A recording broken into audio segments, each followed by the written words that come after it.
Assalamualaikum warahmatullahi wabarakatuh.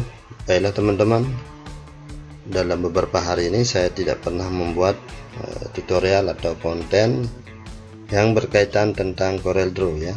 Nah, sekarang kita lanjut ya. Kemarin kita sudah membahas sampai di sini teman-teman ya, untuk teksturnya ini. Sekarang kita akan pindah ke ini ya.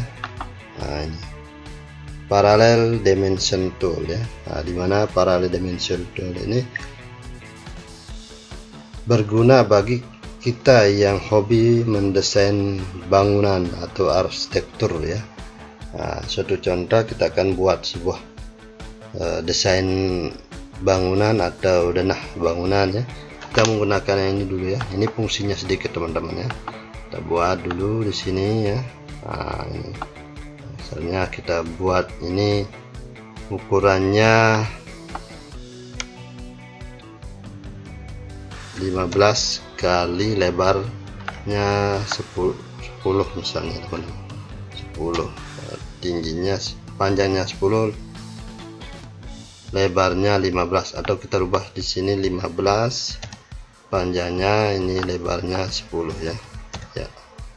Nah, ini kita zoom sedikit ya.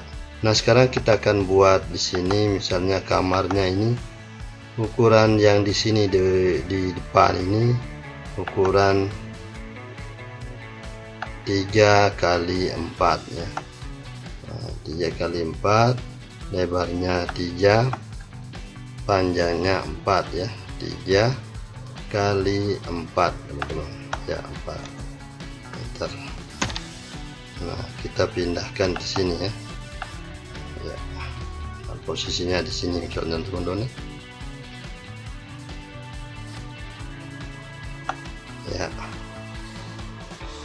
Nah, sekarang di sini juga misalnya kita mau membuat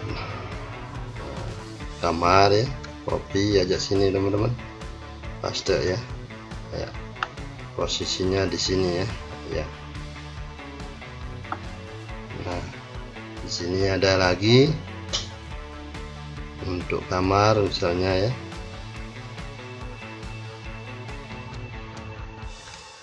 Di paste, Ctrl C, Ctrl V ya. Nah, di sini misalnya teman-teman sebelahan ya. Nah, copy paste ya. Paste.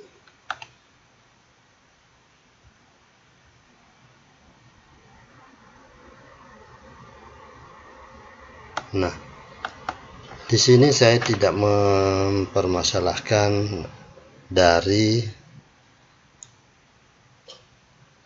tata letaknya ya, tata letak kamarnya. Yang saya mau bahas di sini adalah fungsi dari tool yang ini. Biasanya tool yang ini berfungsi untuk menentukan garis atau panjang keterangan dari kamar-kamar ini ya. Contohnya di sini saya akan buat ya. Nah, parallel dimension tool ini kita klik di sini.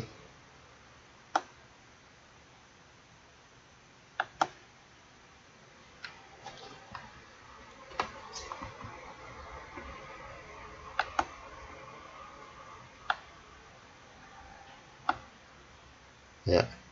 Nah, ini teman-teman ya. Nah, itu fungsi dari parallel dimension tool ya. Nah, dimana di sini ada keterangan ya teman-teman ya. Nah, di sini ada keterangan yang bisa kita tulis ya. Nah, sebelum itu kita lihat dulu ya. Ini tidak terlalu besar, kita zoom aja begini teman-teman. Ya, ini kan ya, ini 4 meter ya. Ukuran 4 meter. Ini bisa kita tulis teman-teman, atau kita ganti ya. Ini tapi sudah terjadi ketetapan bahwa ketika kita menggunakan yang tadi, ukurannya sudah dia tentukan sendiri ya, panjang dan lebarnya ya. Nah, kita zoomnya ini kita perkecil ya. Itulah fungsi dari dimension tool itu ya teman-teman ya. Nah, di sini juga ada teman-teman yang lain. Nah, seperti contoh ya, ini horizontal, vertikal juga sama ya. Nah, contohnya di sini kita akan buat di sini teman-teman ya. Nah, ya. Nah, ini untuk vertikal. Nah, di sini ada keterangan teman-teman, tapi tulisannya terlalu kecil ya, nanti bisa di zoom sendiri ya. Nah, di sini juga sama ya, kalau kita mau buat kayak tadi itu ya, itu ya teman-teman, itu fungsi dari yang ini ya. Nah, ini fungsi dari ini hampir sama dengan parallel dimension tool. Kalau yang ini adalah sudutnya teman-teman ya, kita lihat bisa kita buat sebuah sudutnya ini ya, kita menentukan berapa sudutnya ini ya. Nah, ya.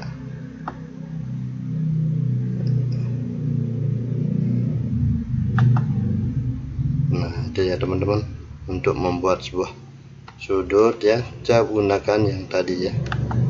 Nah,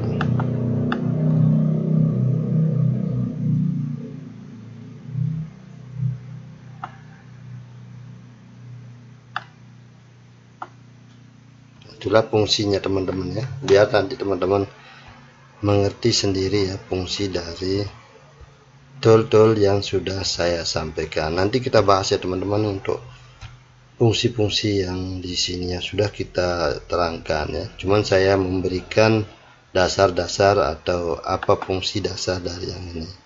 Nah, ini juga ada segmen dimension ya. Nah, sama seperti yang tadi ya.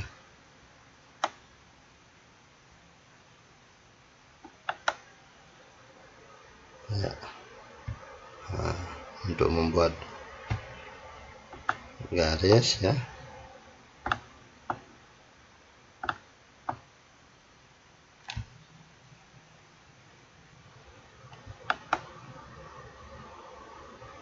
Ini misalnya teman-teman ya. Nah, itulah ya fungsinya untuk tool-tool yang ini. Sekian dulu ya teman-teman, nanti kita bahas secara detail ya fungsi-fungsi yang lain ini ya. Assalamualaikum warahmatullahi wabarakatuh.